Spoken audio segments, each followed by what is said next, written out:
Coming up next, the Bookening reads, who's Antonia? My. Antonia. Or I guess her dad's.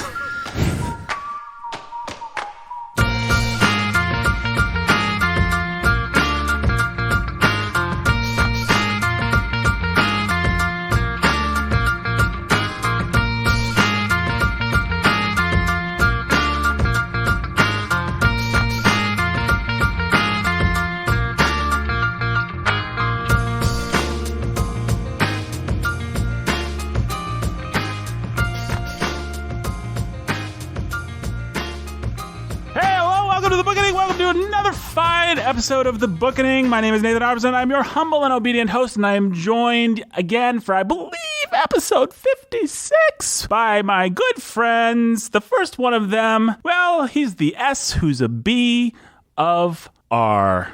The scholar who's a baller of reading. That's right. You were looking very puzzled by that the acronym.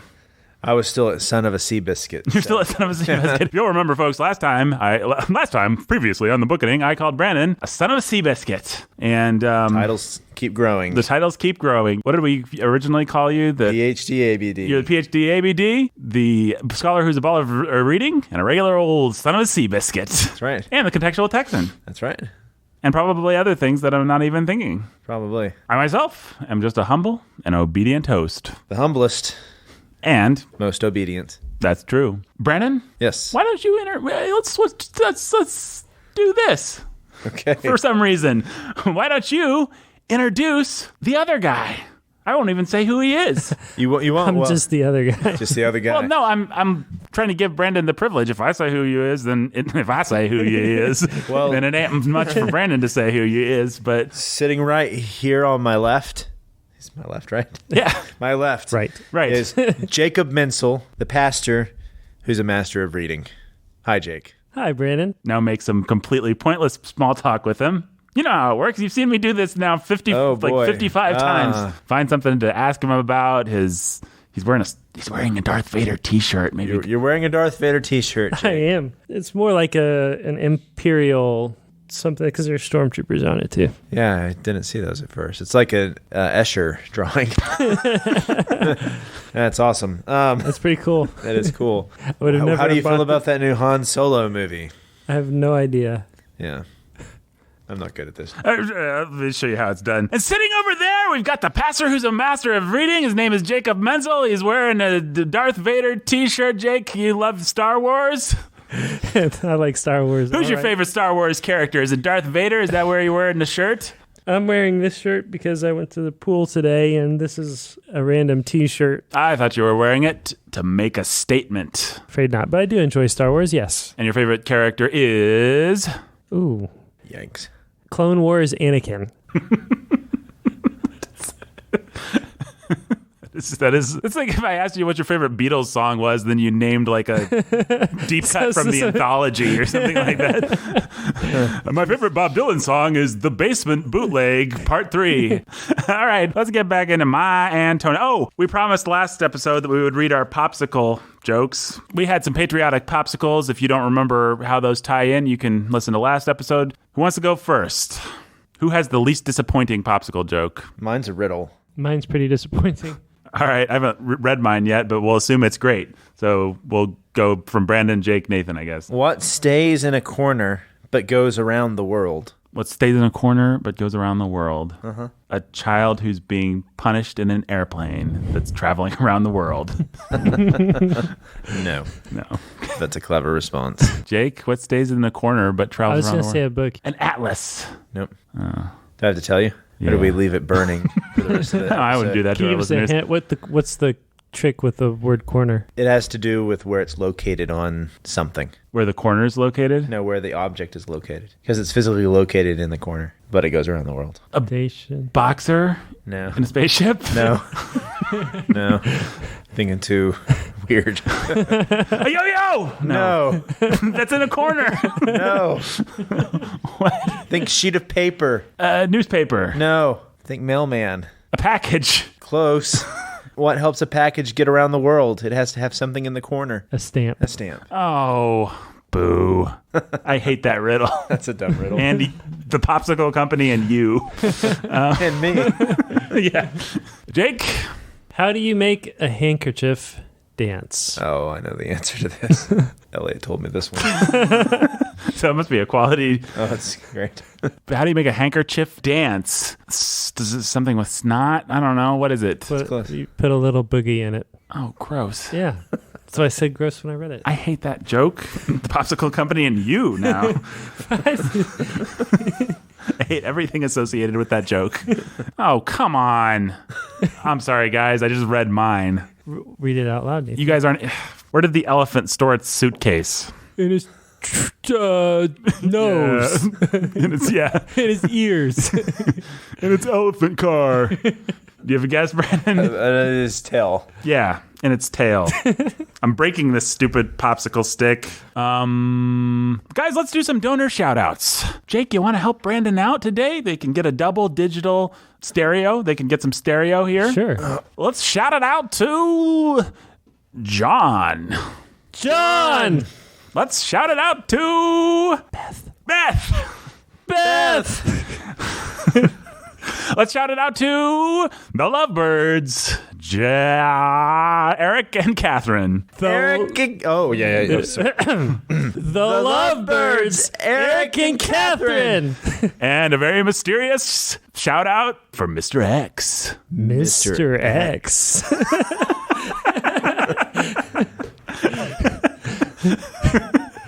We appreciate that, Mr. X. Jake, Yes, Nathan. what were you saying last episode about the bride that got thrown to the wolves? Context, I happen to know from something or other that I read that was a short story that she incorporated. Oh, really? Yeah, so she had already published it as a short story, I think, in her the magazine she was an editor of. That's not a About surprise. Pavel and Peter? I think it was just meant to add. I think it worked, just more color and flavor. It's set up with this, like, we don't know anything about these people and nobody shares a language with them. We named them Pavel and Peter because we couldn't figure out what their names were or something like that was early on, right? And then as more immigrants come in, they're able to finally like have people that they can talk to, and they start to get a little bit more. And then by the end, we get their story. She definitely sews up the ends of all of the characters that she wants you to care about, right? Mm-hmm. Like she gives you the epilogue, everything. We know what happened to Tiny. We know what happened to Lena. We know what happened to... Except for Grandpa and Grandma just die off. They just disappear. That's right. It was weird. We even know what happens to his right? teacher, his beloved... What's that? We don't get their deaths, do we? No, we don't. We don't even get like... I mean, all she would have had to do was say like, and in 18 whatever, Grandpa and Grandma We died. know that Otto and Jake just disappear. I which love was Otto and Jake. One letter sad little back. epilogue, yeah. Well, I do think that she deals a lot with, I guess, two things. One, the transience of life. The fact that people pass in and out. And Yeah. so you'll have these characters that'll come in and then they'll just be gone. And that happens quite a bit. Like, do we really get the end of the story for the family? Is it the Hingerts or something like that? I don't think we really get the end of their story, do we? Which family? That she is with at first. Oh, the Wealthy- Harlings? Yeah, Francis? the Harlings. Yeah. Thank you. Yeah, we do. We do. I think we find out that like Francis ends up owning and running everything or something, and Yeah, none of the women get married in this thing except for Antonia. That's interesting. Well, she deals with the transience, and then she also deals with the, I guess it has to do with the last past, the incommunicable past, but also if your past is incommunicable, then everybody's past is incommunicable. And there's this sadness about the fact that you can never really know someone. And so he never really knows her father. He just has glimpses of who he was.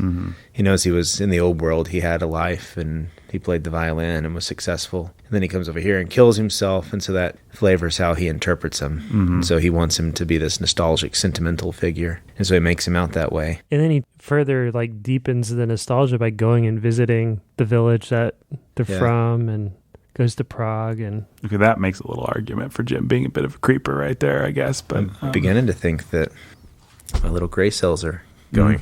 Yeah. The gash in his head matched the axe. What if Jim was the killer? Jim killed Mr. Shimmerdai. Yeah. Those little gray cells are working hard. This book is like a confessional from. Yeah. No wonder he didn't. There will seem be to, no man seem to feel between me and my. And how dare he call her about it at all. mine? It's like his spirit's going back. It's great. Like that, I guess. It was all set up with oh goody, something tragic or awful is going to happen. This will be entertaining. Right. Yeah. Just like that wolf story that was so entertaining. You can recreate. Jim's a psychopath. Yeah. Wow. Monster We Squad. solved this problem. Yeah. We know who Monster belongs on Squad. the Monster Squad. Jim goes in the Monster Squad. There we go. We don't even have to read Something Wicked This Way Comes. Yeah. Something Wicked This Way came. It was Jim. To get us back on track, I guess. I'm glad when it's this not gets me us that back gets to us off Pavel track. and Peter. Yes. So we know them. They're the melon-eating guys. They're the weird guys. The brother, the ones I reminded. The details like that are just Yeah. awesome. The melons. She does do a lot of stuff like that. She'll let the story tell itself. You'll get these conversations and these memories, and then he'll just like the moon is outside and it's on the trees, and he just watched the windmill shadow, and then that's the way the chapter ends. He doesn't like try to tie it up for you and make you have some revelation with him, right? He doesn't try to give you the revelation. Instead, he just watches objects, Right. And that's. And He so she is good replays at stuff like memories. that. Like there's the one where he sees the horse where Otto thinks that the Indians rode around it or something. Oh yeah. Yeah. And then it looks different in the snow. Just those nice little details like that really add a lot, and she's good at that. And then she calls that back at some point with the wagon trails, That's right. Yeah. the old roads that are just like that with the new roads in place. Yeah. And so it's those nice details. She's good at finding those that just help add reality to the book. Yeah. She's a good writer. And so with Pavel, and it's the melon, him scrubbing the laundry really hard. But then you get that story about them with the wolves. Is it right before? Or yeah, it's Pretty soon before. It's before Mr. Shimerda kills himself. Yeah. And so that's trying to pull out the theme in that first part of the book about, so some people do horrible things. Does that make them horrible people? Right. And that's the thing that Jim's trying to really struggle with in the first part of the book, which I think is then echoed in the last part of the book with, she gets pregnant, she fornicates with this guy, but did that really make her a horrible girl? And that is one of the questions of the book. I think Cather doesn't think that it made Shimerda a horrible person that he shot himself. You think there's no ironic distance between what there's a little bit Cather's saying and what Jim's saying? I think there's a little bit. But I think for the most part, she sympathizes quite a bit with Jim. So Antonia is based on somebody that Willa Cather knew. And I'm pretty sure that her dad committed suicide. Okay. Yeah, he did. I mean, I think the basic, arc of her life, including getting pregnant out of wedlock and then ending up with a baby and by herself and then getting married, all that stuff is, point of that is that if Cather is remembering these real people, probably pretty trustworthy to think that Jim's perspective on it's hers. I got Maybe the sense not. that Jim's perspective, she wasn't being overly ironic. Maybe I didn't think she places was being hugely ironic. I just thought it was an interesting question to ask because, he feels no sadness whatsoever about Miss. It's all sentiment and kind of mystical thoughts and sort of a learning experience when Mr. Shimerda dies, which is how a kid might process it. He's only 9 or something, so there's never really a death that's sad in the book or impactful that way, is there? Peter and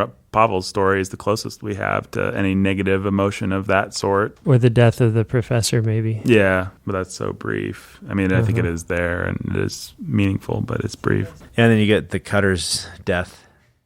That was a very Dickensian kind of, let's just wrap this story up with a little... The way everybody expected. The way everybody, it's just like I like That's that. pretty awesome. I like that. I liked that all the stories ended. A true annoying modernist would have just ended the book without the last section because you've reached that poignant. Antonia is all alone in the world and the world is whatever, and Jim and her looking into the land. It's kind of got that existential kind of feel that we've encountered so often on the Bookening, but she doesn't end it there. She ends it in a way that I initially found to be kind of confusing, actually, because I was so expecting there to either be some grand romantic gesture, whether a good one or a bad one, or not necessarily a love romantic, but just something big. Like he plays their jazz song while she watches, and then he nods.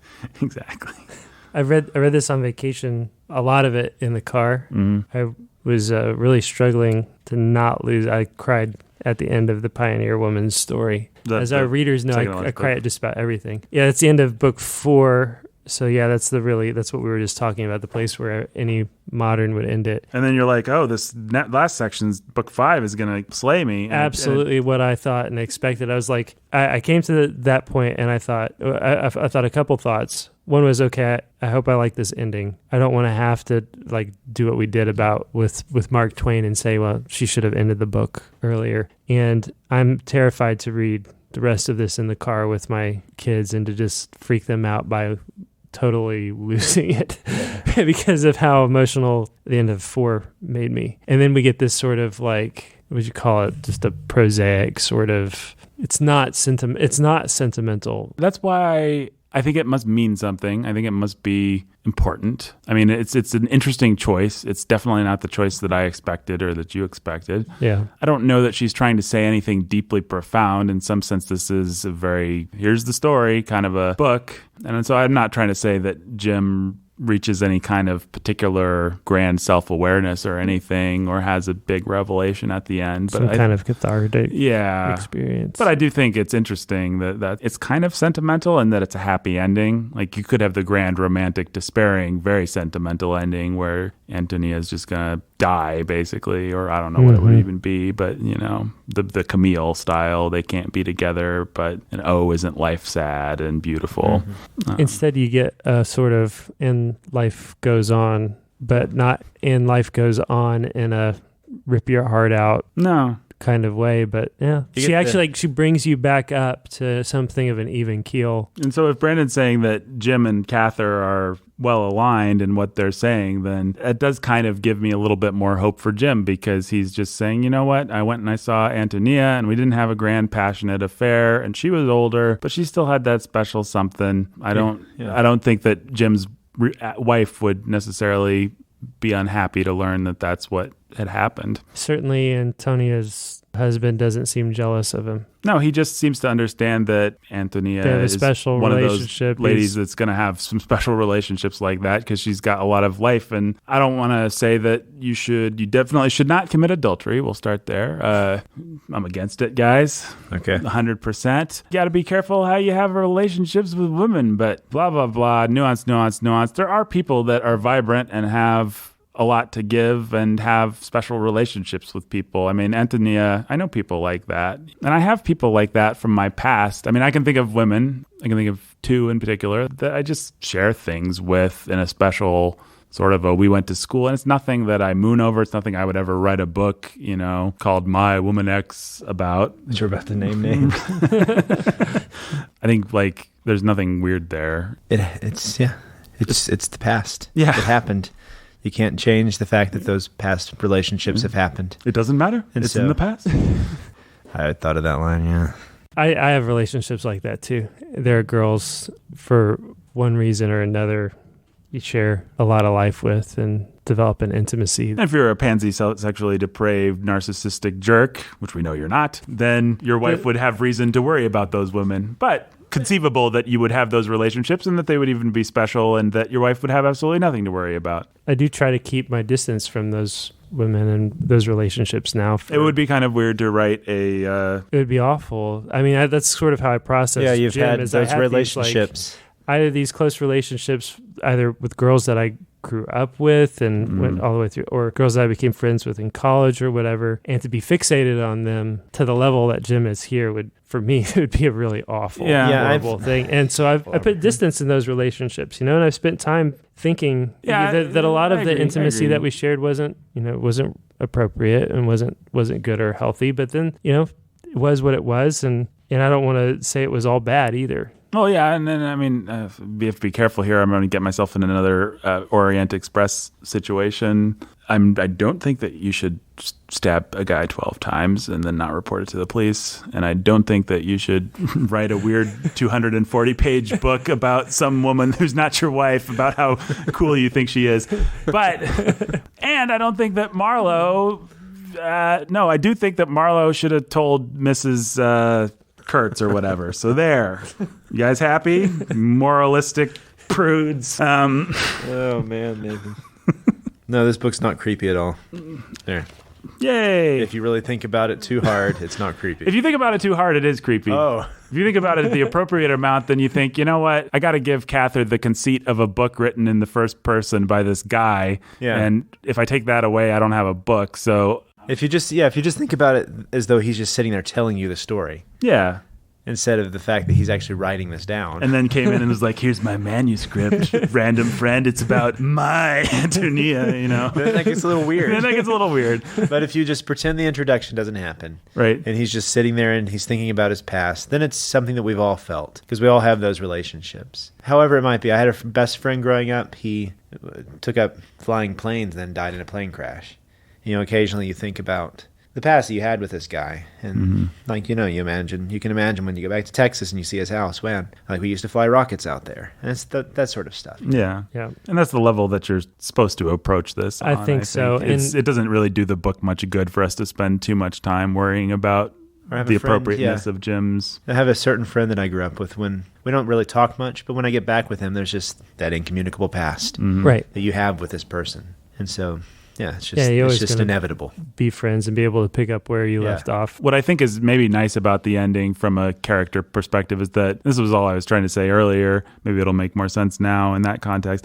There are those people with whom all you have is the incommunicable past, and so it's really awkward to see them again because you have absolutely nothing else. And then there are those people with whom you still have something, and that's usually going to be a mark of maturity or a mark of a good relationship is, we don't just get together to trade stories, but you know what? I'd actually like to take your kids hunting. I actually like to spend time with your husband. I can be Uncle Jake. Yeah. Or whatever. And we'll always have the past, and sure, we probably wouldn't be friends without it, but also this is nice, There's something good about that. I think it's a sweet way to end their relationship. If we just look at this from a sort of God's eye perspective and forget about the fact that it's this creepy first person narrative or whatever, it's not...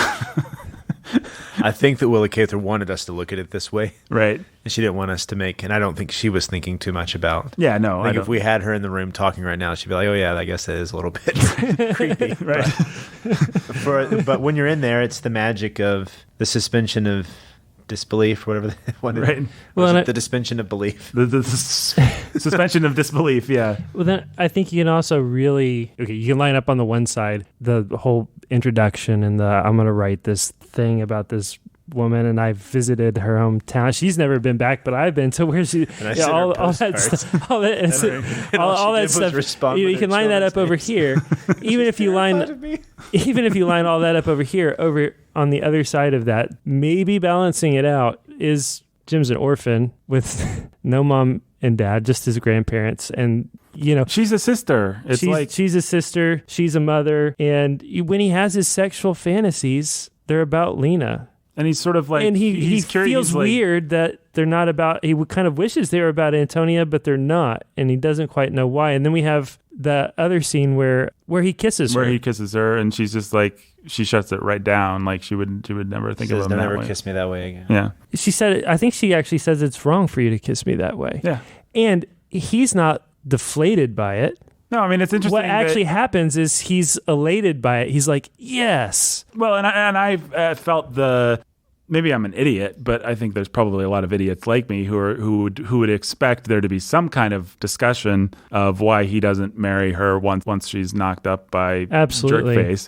That's what I sort of expected. I didn't think that it was going to be like I knew they weren't going to end up together, so I thought maybe it'd be like a grand romantic. Oh no, Jim, you can't. You have to do better. Or I just thought it was going to be something, or at least we both sat there and looked at the sun and thought about how we couldn't. But instead, it's just like it's not even on the table. Right. Because they have like a brother-sister kind of a relationship or a family kind of relationship. It doesn't present itself as an option. You reading it, you think, Jim, marry the woman. Right. But it doesn't seem to be an option to either of them. And that's what, when she shuts him down after he kisses her, and he goes away happy. He's like, yeah, what that meant to him was that they actually do still have a special relationship that's not like her relationship with the boys that she dances with or whatever. It's that sisterly relationship. I'm picking up what you're laying down, and I'm like, me too.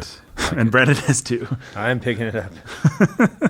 There is evidence for that psychopath serial killer thing. If he is an unreliable narrator. Very unreliable, as it turns out. She pretends not to recognize him when he comes out to visit. Right. Because she's terrified. Right. Wants him to leave. The one really perceptive boy runs away from him. Like, when he sends the postcards, she only responds by writing her children's names down. Right? She knows, and she's terrified. She stays away as much as she can. Mm-hmm. Yeah. His grandparents just disappear. As they start to get close, she sabotages her relationship at the house that he's able to be familiar with and goes someplace that he can never come. Then sets him up to be murdered by Whit Cutter. Wow. Yeah, I think that we've just done a revisionist reading of this book. Yeah. It's probably the queer theory reading of the book. No, I like it. We are now queer theorists. Do you think that Tiny and Lena, like that bogus story about Tiny making a fortune, Jim, she's probably just rotting on the Bundern farm somewhere. The Bundern. The Burden farm, whatever. And Jake and Otto. And Jake and Otto, yeah. They disappeared. Right, everybody who just disappears. They were his first victims. Right, they were his first. We didn't get another left. Yeah. He liked killing that snake. That's right. That was probably his first taste of death right there. Or his Garden of Eden moment. Right, probably his parents. Right. He started young. Like little Kathy. Set him ablaze. I think this is a wonderful theory. And definitely what the Bookening thinks. 2 questions. Question number 1. What is the attractiveness of a book like this? Like, why is it compelling to read this story for us, not for Jim? I mean, I know why Jim loves it because he lived it, but we sort of feel the same nostalgia or whatever. Why? For me, it's a making of America kind of thing. There's a passage at some point where Jim's musing about Antonia, and maybe it's also he's musing about sort of these women, and he's calling them the fountainheads of a new race of people or whatever, the generations that will emerge generations. And this is Willa Cather's vision for what's great about America and what America is and what America should be. And it's holding each of these families, these immigrant families, they don't give up their roots and their distinctiveness. They hold them. Antonia is still making special bohemian things at the end, but they're finding a way to live together. These communities are finding a way to live together. I think part of what's compelling about it is just this, you come away loving America. It gives, for me at least, this is a Midwestern American heritage that is kind of beautiful. And you can kind of believe in and buy into. Well, the funny thing about that aspect of it is that I felt that aspect most deeply as I was beginning this book. I was just kind of like, okay, I was feeling some of what you're talking about. Like, this is going to be a story about America. But where it all coalesced for me were 2 things. The story of Russian Peter and Pavel, the fateful night with the bridal party, and then Mr. Shimerda shooting himself. Really, it brought that stuff to life. It's like, it wasn't America to you. That was America. No, it was the fact that it's not Little House on the Prairie. It's not whitewashed. Yeah. It's like Mr. Shimerda had some kind of a happy life, and his wife was forward looking and brought them to this land, and then he shot himself. And then there's these crazy reversals of fortune where his family's actually, like, if he just made it through the winter, and then if he just made it to town, he could have played his violin for the dancing pavilion. Maybe that's a little bit of what the wedding party story is, these crazy twists of fate and what you do to survive and how you end up processing it. It brought it to life like, oh, this is what people actually sacrificed. It wasn't just grandma making bread and we can all smell it like Laura Ingalls Wilder. It was... It's not like broad brush, this is Americana beauty. That would ring hollow and fake for all of us, right? But it's all of these individual stories with really dark moments and occasionally bright moments that they all feel like real people. They all feel like it's frozen. They all feel like she, to get back to a theme that we've sort of dropped a little, it feels like she actually really loves these people. Mm-hmm. Yeah. She really cares about these people and wants their stories to be told. That's why this book I love, and Gilead, I have despised. If you think about the way that Cather loves these people, just someone like Otto Fuchs, such a rich, fun, good man, to like, you'd love to meet him, and the way she brings him to life. And then you think about Pastor Ames and his weird wife and the sinister guy that's the main, the John, whatever, and his friend who's old and cranky and dying, and his family that's about ready for him to die, and his grandfather who is this weird, crazy guy, and his father who gave up the faith, and his brother who gave. It's just like, it's all kind of, I guess, beautiful for President Obama because it's his favorite book, but it's beautiful only if you enjoy the beauty of complete brokenness, whereas Willa Cather is actually about like, what are the good qualities? What kind of a quality would you have to have had to make it in Nebraska and to have to find prosperity? What was the generation that came before the prosperous generation? What did they have? The hired girls all became great wives. The little dainty girls, now they're the poor people in the town. Tracing the lineage of those things was interesting. Am I making any sense, or am I just babbling? No, you're making sense. It's not all whitewashed. You have the moldy potatoes and the hard winter that they had. And then you have the mom, Mrs. Shimerda, who isn't a nice character at all. I don't really think she ever got a redeeming moment, really. Except when I guess she fell and tried to kiss the grandfather's hand when he gave her the cow. But even then, she was just kind of a nasty woman. Mm. There was nothing really redeeming about her. No, I wouldn't say so. I thought perhaps that in the same way that Mr. Shimerda was what Jim could be if he decided to just let his nostalgia destroy him, if he just wanted to be eaten up by it and turned it into despair. Mrs. Shimerda was maybe what Antonia could be if she decided to be bitter and lose that light and just survive. And the fact that she's able to have a much more difficult life than her mother actually had, but not become her mother is maybe her crowning achievement.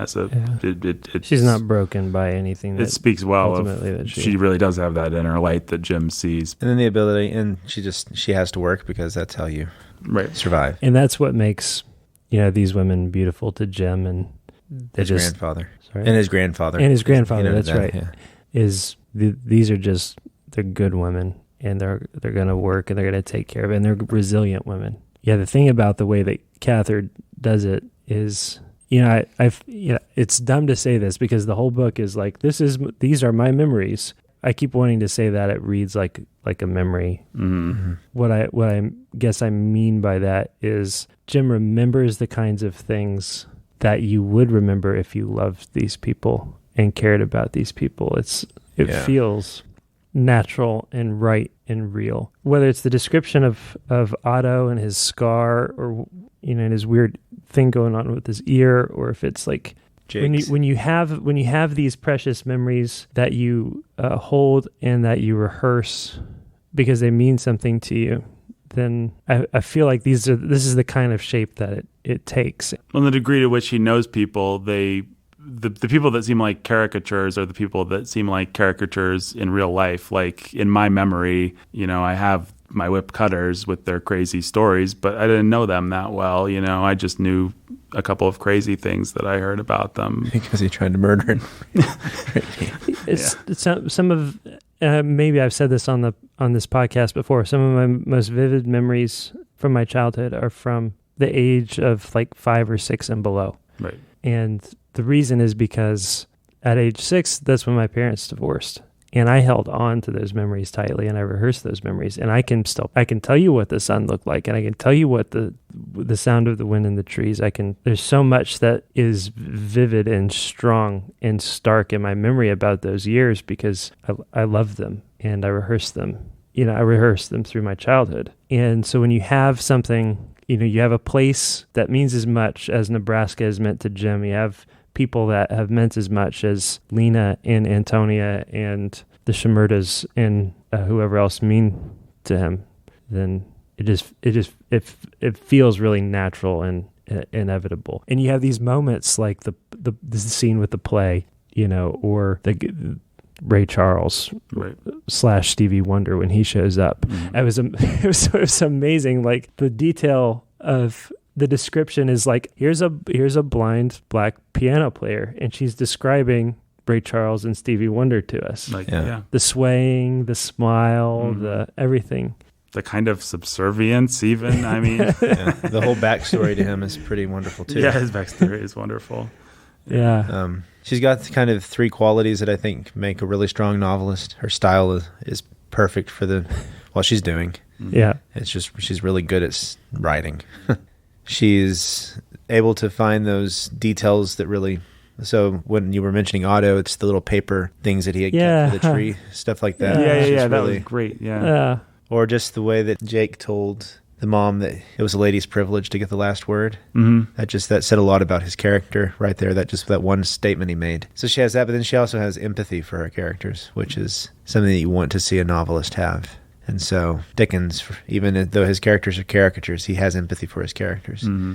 And she has empathy for her characters. She really loves them. And and the ones that she hates, she really hates. Right. And they get their just reward. And in some sense, that is a very Dickensian thing to do. Oh, yeah, it's totally Dickensian, yeah. I think you said it earlier that it was a Dickensian thing to do. Right? Yeah, well, I think I said the ending for Whipcutter and whatever just felt like... But just wanting the characters to not just... to wanting them to have an end, wanting us to know where they are going to end up is a sign of empathy in the novel. Well, even Ambrose is almost never a sympathetic character, but you do get that one moment where he forks over a couple $100 and the pioneer woman is proud of him. And so it's not just the author having empathy, though. It's them trying to teach the reader to also have empathy. And so that's what even though they may have failed, it's what she was trying to do with the story of the wolves and also the suicide. She first lets you know these guys and see them eating the melons and see them working in their yards and seeing them being loud and friendly and trying to find the trinkets to amuse the children. And then you get the story about what they did. Mm-hmm. And you're supposed to live in that tension. Mr. Shimerda, you get that moment where you get a couple of moments where Antonia and Jim come across him in the fields and he's real sad. He does that weird thing where he's going to give Jim his gun. And he has this whole past and he's been taken by his wife from this place where he was respected, and then he kills himself. And so you're supposed to really learn sympathy. It's very similar. Actually, what this is reminding me of is, Jane Austen has this sort of empathy. Mm-hmm. Obviously, Shakespeare has this empathy. But then Steinbeck has it too. Mm-hmm. Yeah. For all his characters. Mm-hmm. When you said she wants her readers to have empathy, to teach them empathy for these characters, I remember in the back of my book, that H.L. Mencken quote that you read earlier. I think it's here in full. What it made me realize, it's a little patronizing, but what it made me realize is she's living in New York and she's writing. Nobody else, or not many people, are writing and humanizing these people of the prairies. And so this is what Mencken says. I know of none that make the remote folk of the western prairies more real than my Antonia, and makes them seem better worth knowing. Beneath the swathings of balderdash, the surface of numbskullery and illusion, the tawdry stuff of Middle Western culture with a K, she discovers human beings, embattled against fate and the gods, and into her picture of their dull struggle, she gets a spirit that is genuinely heroic and a pathos that is genuinely moving. It is not as they see themselves that she depicts them, but as they actually are. To representation, she adds something more. There is not only the story of poor peasants flung by fortune into lonely and hospitable wilds, there is the eternal tragedy of man. Yeah. And so you have this He's trying to praise her for that. Right. Thanks a lot, Willa Catherine. You really brought our tawdry Midwestern numbskullery to life. I really gave it some dignity. The other day, I don't remember how, I think it was on Facebook originally. Apparently there's this app, a dating app that is about uniting people over what they hate, because you have a stronger relationship with common hatreds instead of common interests. And so it's called Hater or something like that. And they've mapped, states by what they hate the most. And Colorado hates NSYNC. And which is who hated porn? There was one that hated Nevada. Nevada hates porn. No, Utah hates porn and Nevada hates feminism. Michigan is those are good. Michigan is the enemy of the bookening. I hear that I declare war on Michigan. Michigan hates Pride and Prejudice the most. Wow. Stupid Michigan. New Hampshire hates God. Indiana, by the way, hates bloggers. There's some pretty funny, go look it up, or I tweeted it out. Texas hates people who sleep with the windows open. Huh. Yeah, mosquitoes. And the map's very poorly drawn. Like Alabama never touches the Gulf. The Florida Panhandle just extends all the way to Mississippi. But it's either Rhode Island or Massachusetts, and it's kind of hard to tell. I'm pretty sure it's Rhode Island. Midwesterners. They hate Midwesterners. Mm-hmm. Midwesterners, yeah. That's interesting. Yeah. And it's still that sort of like, look at a map of who voted for Trump and who voted for Hillary, county by county. You have the coastal elites, and then you have the flyover states, the Midwest. Yeah. And so Cather was very much a Midwesterner living among the coastal elites. And I did feel that. I did feel the warm glow of, I don't want to say validation, or it felt good that she was in Otto Fuchs's corner and Jake's corner. Like, they were good men. They were never going to get married. They were never going to accomplish anything. They were never going to be able to even build a house. They were just always going to be transient. But she knew what was good about that kind of a guy, and she showed it to us, and it was nice. Yeah, and if she made some New York men long for a Midwestern woman, wife, she did a good thing. Yeah. She did a good thing. Mm-hmm. You think I should marry a Midwesterner? Yeah. Probably going to happen, right? It is what I love about my Nana, my stepmother's mom. It's a farm girl. Yeah. And she's tough, and she's no nonsense, and she works hard. She's worked hard her whole life. And she'd give you hell if you told her that she was feminine, but she sure is. Yeah. Well, that's another annoying thing about those people that smoke pipes and read Wendell Berry, because their whole idea of femininity is lacy skirts and dresses and curtailed. The townsfolk of... Yeah, that's what they want to recreate, is some stupid... But there's nothing... I'm sure every feminist critic has tried to turn this into a story of female empowerment, but actually a good Christian wouldn't be surprised by any of the women in this book. They wouldn't be like, oh, what? What? A woman can do the things that Antonia did? We have very feminine women at our church who are a lot like these pioneer, hardworking women. And we got some of those frilly princess types. Yeah, we do. They should read my Antonia. Toughen up. And toughen up. Princess. Yeah. Life is work, princess. It's what I love about my wife. She's a good Midwestern woman. She's a hardworking woman, but not ruined. Where's your wife? Is your wife, Brendan? Where does she? Is she a shrinking violet of femininity? Like, do you have to get out the smelling salts when a mouse runs across her all the time?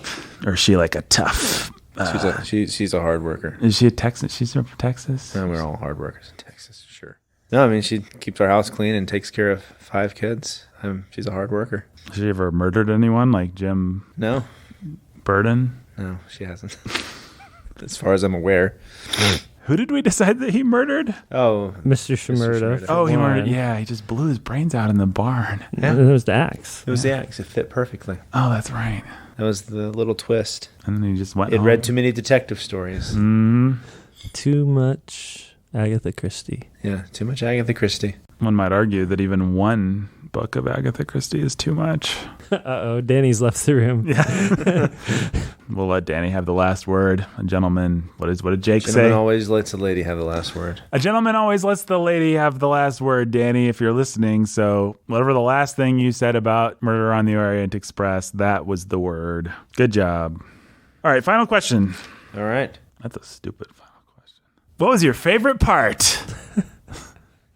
Man. I think this is a completely legitimate question, because this book, like we said, it's like a bunch of short stories, or it's like a great concept album with a bunch of different cool songs, and some of them might be maybe you're more of a bridal party gets thrown to a wolf kind of a man, or maybe you're a Antonio and Jim's watch the plow shadow sink into the ground kind of a guy, or Am I allowed to say the whole thing though? Because I don't know that there's been a book that we've read that I have found more start to finish, moment by moment, just enjoyable to read. Not even Russian Politics. What? Oh, yeah. Tom Sawyer showing up. Anna Karenina. Can't fit that bill. What about the Jungle Book? Well, yeah. What about the Jungle Book? Ricky Tikki Tavi was good. What about A Midsummer Night's Dream? Uh-oh.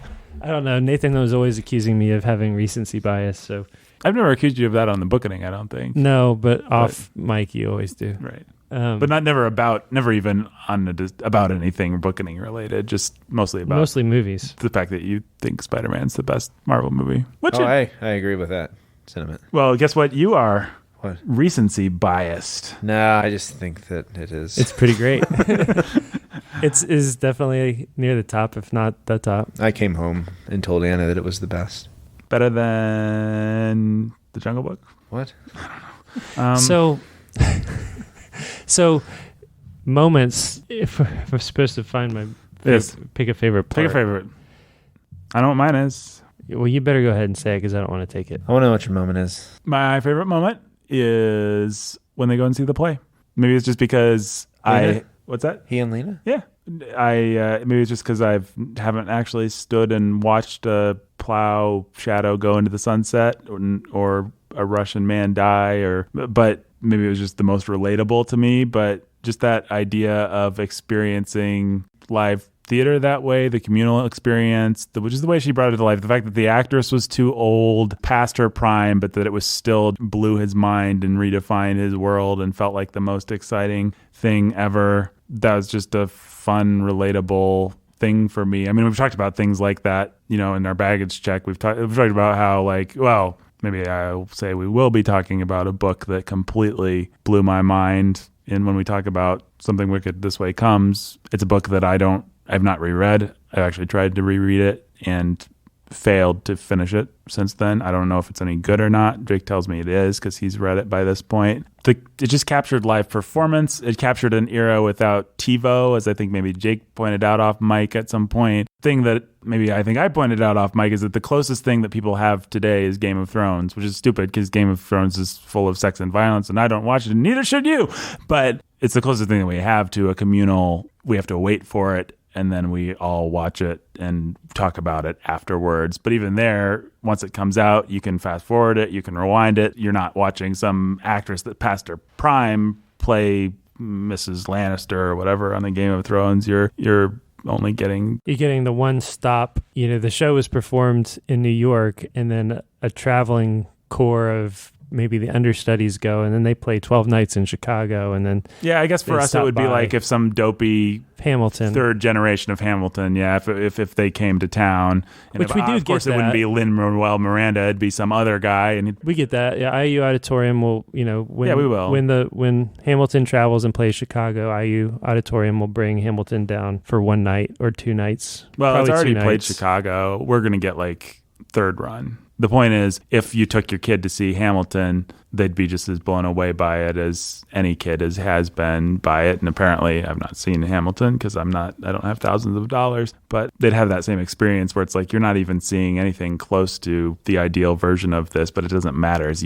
yours. She really captured something with that scene, I thought, that resonated for me. Yeah, I love that scene too. On the one hand, I don't want to live in a world without, Netflix and whatever else. But on the other hand, I really felt like, man, that would have been really cool to live in a time when, it was that one, there was the one play in town, or there was that one musician that came and he played. And then, because you don't hold it cheaply. Like, I have Spotify. I have all the world's music, just pretty much all time at my fingertips. Alexa, just play and I can just blow it whatever off. concerto Bach spent years ago as my music to write Bookening notes to. Right, I just blow it off and not pay any attention. I don't have to remember it. I don't have to savor it, think about it. In one ear, out the other. It's what I listen to while I'm working on Bookening notes or driving my kid to soccer practice or whatever it is, And it's just cheap. I mean, I think about it when people say, I hear mostly people a generation below us, our younger siblings would say something like, well, I liked the movie, but after the 5th time, it really didn't hold up. And it's always strange to me that that's like, in their minds, that's a valid way of thinking of something, is that for it to really prove its value, it has to be something that is repeatable and can just live with you all the time. And it's like, No, nobody actually, thought about nobody things ever that thought way about until that. You know, when Walt Disney the made last Snow 10 White, years. he made it so that you could go see it once, and it would be this event. And then every 20 years, maybe Snow White 3 or 4 times in your life, and it would be because it came back to the theaters because it was a really popular, beloved thing, and you'd go and you'd take your family and you'd see it. It just wasn't designed to work the way that people think it was. It was designed to work like theater worked. Right. It was a performance. You're able to capture a monochromatic, like across the board performance. Right. But yeah, I mean, they used to have live orchestras in movie theaters, Right. for goodness sake. Just a very, very unique world we live in. What was your favorite? I mean, I think Hamilton is a Hamilton's the closest. good comparison Yeah. because, from what I understand, there are no taped performances of it, right? No, there's not. If you're going to see it, you're going to see it when it's performed live. Be cool. I to mean, I keep think it that way. sort of thing you're talking about is the reason that reading this would be good for a modern person, because it helps you realize that your past is that incommunicable past or whatever. You're not going to get it back. You can't put it on repeat like you can your Spotify. And you don't think how your technology changes the way that you look at reality in your world. But I do think that a lot of just teaching undergrads, I think a lot of them have their present, and it's just because they're teenagers still, but it's all cheapened for them. Mm-hmm. They don't think about it at all, right? They just think about now. What can they have? What can they consume now? I was thinking about this last week when we were, or whenever you listener experienced this part of the recording of Shakespeare. You're talking about, Shakespeare's London was like 200,000 or 300,000 people. Yeah. He's a craftsman, and his job is they had some money, actually. Everybody did, and they could go out and they could go see a play. And it was an event, and you went out and you went to the Globe and you saw the play, and it wasn't going to live beyond that. That was the culture that he performed in. Well, I was thinking about my hometown, Evansville, Indiana, is 300,000 people, same size as Shakespeare's London. There's never going to be, not just because it's southern Indiana, but there's never going to be, Evansville's never going to have its Shakespeare because there's Hollywood. There's not like this world where you're trying to, the place where we have this kind of local communal experience. The closest we do have is like Game of Thrones. What's the one thing that everybody's watching? Or the Super Bowl, or in a world of McDonald's, is your town isn't necessarily going to have an awesome local butcher. I mean, it's just like once you've not to be a grumpy old man about it. I like McDonald's. I don't like Game of Thrones, but I like Alexa and the fact that she can play me any song. I love it. I wouldn't have it any other way. I love that Mozart spent his lifetime making some stuff that's now Alexa can just call up for me like I'm some sort of Greek god. Aladdin. I love the power in your face, Mozart.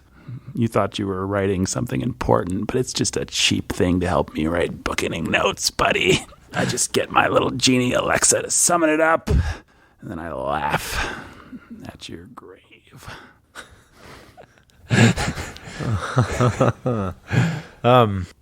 There was a scene that reminds me of not the Aladdin, but the Shakespeare comment you were making. Oh, it's when Gaston Cleric, he's talking about that line from Virgil and how what Virgil really wanted with Patria was to take his art back to his actual hometown. Yeah. Not the country of Rome, but his city, right? Yeah. And how much you have invested in your city. Like, like my hometown of Burleson, there's a lot of memory there. I don't want to go back and be their poet, but you're right. That wouldn't work. You couldn't do it now, unless you were Steven Spielberg. Wouldn't it be nice if even dorky little towns had their poet laureate? Yeah. Wouldn't that be kind of cool? It would be. I don't know. It's a nice thought. You do have some old little societies. And I'm going to go sit on my pipe or on my porch and smoke my pipe. Right. And, Jake's going to go back to Vanderburgh County. Plant some potatoes and be their poet laureate. Take my Rosie and settle in the Evansville, Shire. And you have your poet now. There once was a man named Jake. You're just going to write limericks. All right. The suicides moment was a moment where I thought, okay, this is... There's really in any book that I really like, there's a moment where I'm like, okay, I trust this person now. They're not going to... They've done something so right that I can trust this book and just give myself to it. And for me, Peter and Pavel were making me like, think about giving myself to it. But then the suicide was like, okay, this woman is telling a real story. This is not just sentimental Wendell Berry. I've never read Wendell Berry. He's just a placeholder for this whole kind of thing, folks. If you like, I've read Wendell some Berry, of his poetry and have really liked it. Yeah, I'm sure So he's great, but he's just our placeholder tonight for the horrible sort of pastoral, not pastoral like a pastor, but like scenery and Georgics. Yeah. So yours is the suicide scene. I'm going to go with my favorite moment. We've already talked about this. So my quick and done moment is just that bit where he's talking about how much he loves these hired girls and how they become awesome.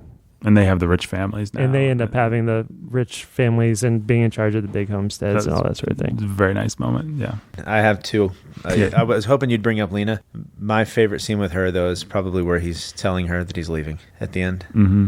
So, but I'm just glad somebody brought her up. But my favorite scene is when Otto and Jake finally do leave, and they're saying their goodbyes. And then that's just that moment where he talks about writing them the letter. Yeah. And then they write back, and then he never hears from them again. Mm-hmm. Yeah. Because that's where the book kind of got me. Because you have these two characters who were so significant to his childhood. And they're gone. And then they're gone without even, you don't get them later in the book. They don't come back to like see his children or to see Antonia's children. You don't find out that Jake actually, he doesn't get the stuff that Tiny gets. They don't get that bow on their story. They just disappear and they're gone. Yeah, it's hard. It's a little bit like the reason why a lot of people were really disappointed by the ending of True Grit, the new one, as opposed to the John Wayne. In the John Wayne version, she goes and she sees John Wayne and he's like, "I'm still John Wayne, hi." And then in the Coen Brothers one, she hears that Jeff Bridges playing the same character is in town, and then did you guys see that movie? Yeah.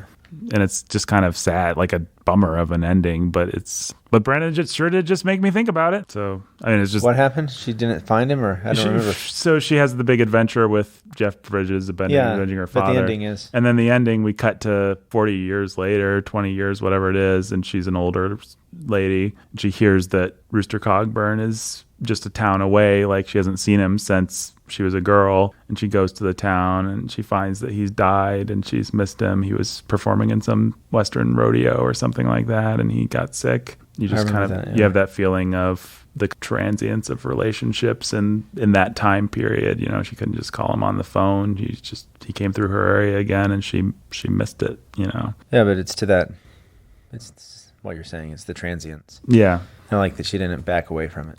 No, she didn't. She's really, in some ways, not sentimental, or at least not it's where I think maybe she is a little bit more clear-headed than Jim is. I'm not sure. I never quite figured out, and probably just reading other novels by her would help me, which I have not done, but what the line between her sentiment for that time and place and Jim's was, it seems like she's telling a pretty realistic story of the joys and sorrows of the time. So, what happened in that Lena scene that you liked when he says goodbye to her? She's very Lena about it. Where she says, "It seems so natural. I used to think I'd like to be your first sweetheart. You were such a funny kid." She always kissed one as if she were sadly and wisely sending one away forever. We said many goodbyes before I left Lincoln, but she never tried to hinder me or hold me back. "You're going, but you haven't gone yet, have you?" she used to say. It's just, I don't know. There's something, again, it's not sentimental at all. Man, even speaking of that whole section, the Lena section, even just that violinist, like her neighbor or whatever, that's in love with her. Like in any other book, that would be a great, fun character that we'd spend some time talking about. But here, it's just like one of 10,000 rich things very about this book. Colorful characters, yeah. We're probably going to get away from this discussion and be like, oh man, we should have talked about this or that. Well, we could also just sit here and just reminisce about all the characters. Right, yeah. And that is kind of what this is about. You can sit and you can reminisce about all these characters, just like you can sit and reminisce about the characters in your own life. Mm-hmm. You don't have to sit and talk about each and every one of them. There's a certain real resignation about all of these people and all of the relationships and their transients. All of them, I guess, except for Antonia. Mm. But there's a meek, humble acceptance that people grow up, people die, people go their own way. Some turn out well, some go bad, some make their fortune. We have this shared incommunicable past that will always connect us, and that is what life is. Life is that, princess. Right. And it is painful, and it's also beautiful. And that's there it is. That's where Gilead feels false or proud or hard or wrong. And I can't, haven't quite really put my finger on it. It's really trying. It wants to say that everything's beautiful, but I'm not sure that it really has the same this has a sort of humility and a sweetness to it that it's like Gilead for all of its surface similarities and all the same sorts of things it's going to try to evoke. It just doesn't have it. And I don't know why, but it's the difference between thinking Gilead is stupid for me and really liking this book, whatever it is. I wish I knew, because it would be a more interesting podcast if I did, but I don't. Jake, I know that you really liked this book. Brandon, you said you really liked this book. I really liked this book. I'm not quite sure any one of us has said just what's the thing. Why do we love this book? Why should everyone read this book? I think it's safe to say Heart of Darkness, sure, but really this is the first book in a while that we've read that since Anna Karenina. Since Anna Karenina. Can't quite. Emma. You know, Jane Austen somehow always stands outside of all the lists. It's like she just doesn't belong. It's like you don't even think to put her on here. She's just like, it's Jane Austen. There's like, you should read everything Jane Austen wrote, and you should read everything Shakespeare wrote, and therefore they don't count. And therefore, let's not even talk about them. Yeah. True. But yeah, probably since Anna Karenina, this is the book that I'm just like, people should read this. Like, you should read this. Like, yeah, for me, it goes up there with Anna and East of Eden, as these are the books that you want to have read.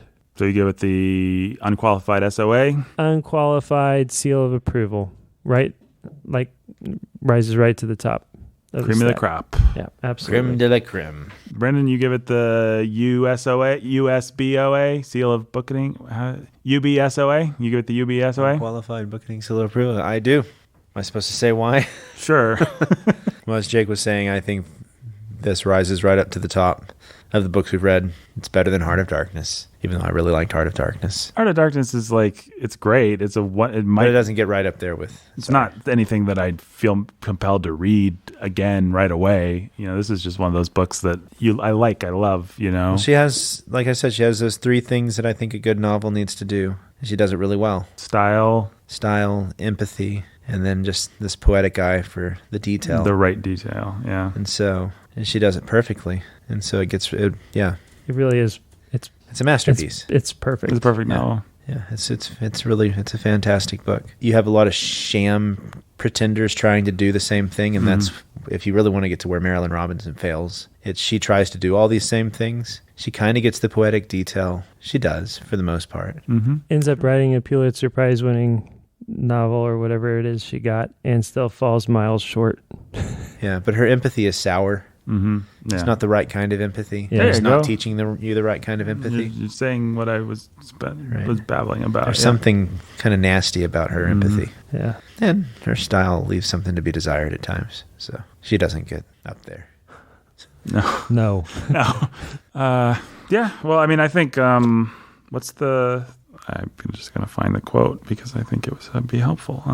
She still had that something which fires the imagination, which should stop one's breath for a moment by a look or gesture that somehow revealed the meaning in common things. She had only to stand in the orchard to put her hand on a little crab tree and look up at the apples to make you feel the goodness of planting and tending and harvesting at last. I think that's actually a good description, it is a good description of Antonia herself, but it's also a good description of the book, My Antonia. It has these looks and gestures, these little moments that somehow reveal the meaning in common things, and that's what's lovable. I mean, sure, Conrad's great revealing the meaning of despair and of darkness and of the brutality beneath all civilization, but for someone to be able to find the poetry and the meaning in common things, like a red wheelbarrow.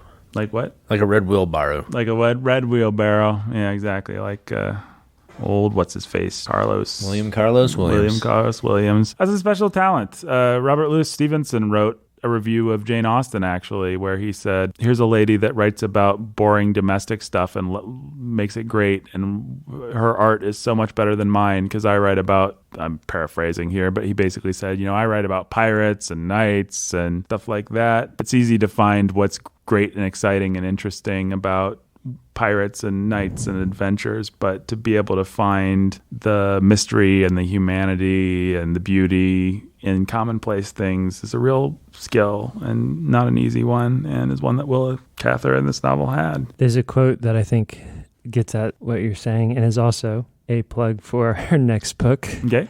This is from Something Wicked This Way Comes. What could he say that might make sense to them? Could he say love was, above all, common cause, shared experience? That was the vital cement, wasn't it? Could he say how he felt about their all being here tonight on this wild world, running around a big sun which fell through a bigger space, falling through yet vaster immensities of space, maybe toward and maybe away from something? Could he say we share this billion-mile-an-hour ride? We have common cause against the night? You start with little common causes. Why love the boy in a March field with his kite braving the sky? Because our fingers burn with the hot string singeing our hands. Why love some girl viewed from a train bent to a country well? The tongue remembers iron water cool on some long-lost noon. Why weep at strangers dead by the road? They resemble friends unseen in 40 years. Why laugh when clowns are hit by pies? We taste custard, we taste life. Why love the woman who is your wife? Her nose breathes in the air of a world that I know. Therefore I love that nose. Her ears hear music I might sing half the night through. Therefore I love her ears. Her eyes delight in seasons of the land, and so I love those eyes. Her tongue knows quince, peach, chokeberry, mint, and lime. I love to hear it speaking. Because her flesh knows heat, cold, affliction, I know fire, snow, and pain. Shared and once again shared experience. Billions of prickling textures. Cut 1 sense away, cut part of life away. Cut 2 senses, life halves itself on the instant. We love what we know, we love what we are. Common cause, common cause, common cause of mouth, eye, ear, tongue, hand, nose, flesh, heart, and soul. But how to say it? But that, I don't know. Yeah, that's good. Yeah, that's great. That's the answer to his question. Willa Cather. If only someone had been there to tell the guy in Something Wicked This Way Comes. Just read your Willa Cather. You'll understand a little bit more about how humanity works. And the great mystery that is life.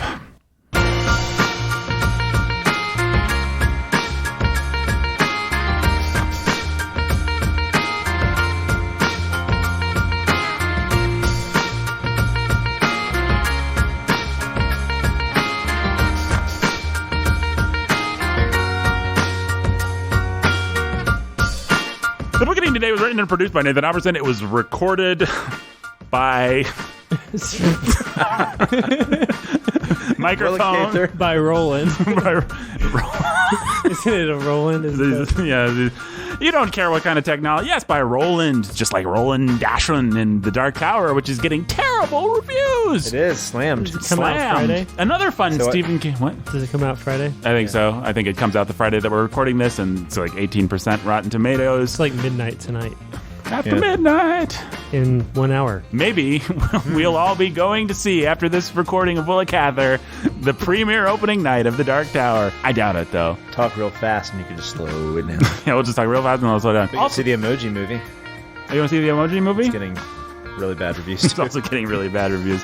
Find us on social media and support us on patreon.com/thebookening.